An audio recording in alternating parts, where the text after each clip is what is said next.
तो good morning students. तो आज हम लोग चर्चा करेंगे संधि पर। ठीक है, संधि किसे कहते हैं?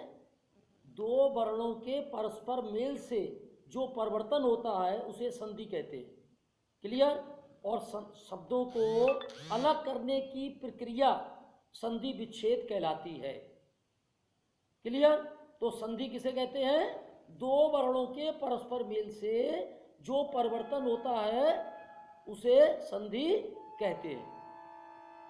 संधि किसे कहते हैं? दो वर्णों के परस्पर मेल से जो परिवर्तन हो। संधि कितने प्रकार की? तीन प्रकार की होती है। स्वर संधि, विसर्ग संधि और व्यंजन संधि। क्या कहा हमने? संधि कितने प्रकार की? तीन प्रकार की। स्वर संधि, विसर्ग संधि और व्यंजन संधि। पहला है स्वर संधि, जो स्वरों के मेल से होने वाले परिवर्तन को स्वर संधि कहते हैं। जैसे विद्या प्लस आलय, तो आप देख रहे हैं आ और आ, विद्यालय। क्लियर? स्वर संधि पांच प्रकार की होती है। दीर्घ स्वर संधि, गुण स्वर संधि, वृद्धि स्वर संधि, यण स्वर संधि और अयादि स्वर संधि। क्लियर? तो क्या? और विसर्ग संधि नंबर 2 है विसर्ग संधि। विसर्ग संधि, विसर्ग के बाद स्वर या व्यंजन के आने से विसर्ग के स्थान पर जो विकार होता है उसे विसर्ग संधि कहते हैं।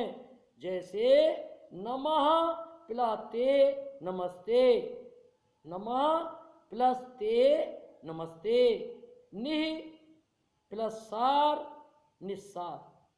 ठीक है? और तीसरा है आपका व्यंजन संधि।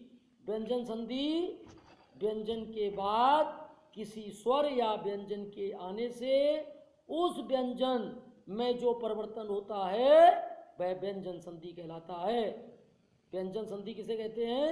व्यंजन के बाद किसी भी स्वर अथवा व्यंजन के आने से उस व्यंजन में जो परिवर्तन होता है उसे व्यंजन संधि कहते हैं। व्यंजन संधि कितने प्रकार के? तीन। व्यंजन एवं स्वर का योग, स्वर एवं व्यंजन का योग और व्यंजन एवं व्यंजन का योग। क्लियर? तो एक बार फिर देखेंगे टिप्स में। संधि दो वर्णों के परस्पर मेल से जो परिवर्तन होता है उसे संधि कहते हैं। संधि का अर्थ ही होता है जोड़ना। संधि का अर्थ क्या होता है? जोड़ना। और जब शब्दों को अलग अलग करते हैं तो उस अलग अलग करने की प्रक्रिया को क्या कहते हैं? संधि विच्छेद। विच्छेद माने अलग अलग करना और संधि माने जोड़। क्लियर? संधि कितने प्रकार की बताई? तीन प्रकार की। स्वर संधि, विसर्ग संधि और व्यंजन संधि। क्लियर? अब स्वर संधि कितने प्रकार की? पांच प्रकार की।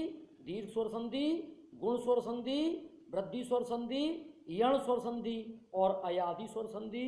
विसर्ग संधि कितने प्रकार की बताई हमने आपको? विसर्ग संधि आपको हमने बताया जब विसर्ग के बाद व्यंजन के आने से विसर्ग के स्थान पर जो विकार हो। जैसे नमः प्लस ते नमस्ते और नि प्लस सार बराबर निस्सार। ठीक है? व्यंजन संधि क्या बताया हमने? व्यंजन के बाद किसी भी स्वर या व्यंजन के आने पर जो व्यंजन में विकार होता है उसे जो है वो व्यंजन संधि कहते हैं। व्यंजन संधि कितने प्रकार की? तीन प्रकार। व्यंजन एवं स्वर का योग होता है, व्यंजन एवं व्यंजन का स्वर तथा व्यंजन का योग होता है और व्यंजन एवं व्यंजन का योग होता है। क्लियर? बस, थैंक यू।